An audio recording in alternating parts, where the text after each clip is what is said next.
ابو موسیٰ نے بیان کیا کہ میں نے حضرت امام حسن بصری سے سنا، وہ بیان کرتے تھے کہ قسم اللہ کی، جب حسن بن علی رضی اللہ عنہ معاویہ رضی اللہ عنہ کے مقابلے میں پہاڑوں جیسا لشکر لے کر پہنچے تو عمرو بن عاص رضی اللہ عنہ نے کہا، جو امیر معاویہ رضی اللہ عنہ کے خاص مشیر تھے، کہ میں ایسا لشکر دیکھ رہا ہوں جو اپنے مقابل کو نیست و نابود کیے بغیر واپس نہ جائے گا۔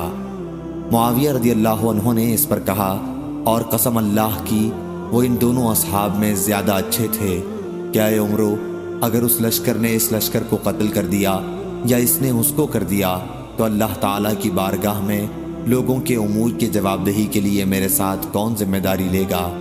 لوگوں کی بیوہ عورتوں کی خبرگیری کے سلسلے میں میرے ساتھ کون ذمہ دار ہوگا؟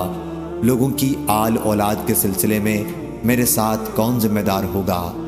آخر معاویہ رضی اللہ عنہ نے حسن رضی اللہ عنہ کے یہاں قریش کی شاخ بنو عبد شمس کے 2 آدمی بھیجے، عبد الرحمن بن سمرہ اور عبداللہ بن عامر بن کریز۔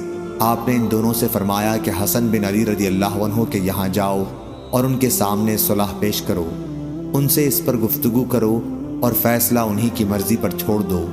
چنانچہ یہ لوگ آئے اور آپ سے گفتگو کی اور فیصلہ آپ ہی کی مرضی پر چھوڑ دیا۔ حسن بن علی رضی اللہ عنہ نے فرمایا، ہم بنو عبد المطلب کی اولاد ہیں اور ہم کو خلافت کی وجہ سے روپیہ پیسہ خرچ کرنے کی عادت ہو گئی ہے، اور ہمارے ساتھ یہ لوگ ہیں، یہ خون خرابہ کرنے میں طاق ہیں، بغیر روپیہ دیے ماننے والے نہیں۔ وہ کہنے لگے، حضرت امیر معاویہ رضی اللہ عنہ آپ کو اتنا روپیہ دینے پر راضی ہیں اور آپ سے صلح چاہتے ہیں، فیصلہ آپ کی مرضی پر چھوڑا ہے اور آپ سے پوچھا ہے۔ حضرت حسن رضی اللہ عنہ نے فرمایا کہ اس کی ذمہ داری کون لے گا؟ ان دونوں قاصدوں نے کہا کہ ہم اس کے ذمہ دار ہیں۔ حضرت حسن نے جس چیز کے متعلق بھی پوچھا تو انہوں نے یہی کہا کہ ہم اس کے ذمہ دار ہیں۔ آخر آپ نے صلح کر لی۔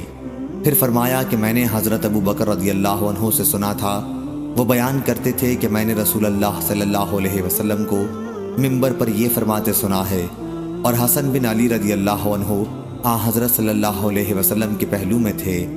آپ کبھی لوگوں کی طرف متوجہ ہوتے اور کبھی حسن رضی اللہ عنہ کی طرف، اور فرماتے کہ میرا یہ بیٹا سردار ہے اور شاید اس کے ذریعے اللہ تعالیٰ مسلمانوں کے 2 عظیم گروہوں میں صلح کرائے گا۔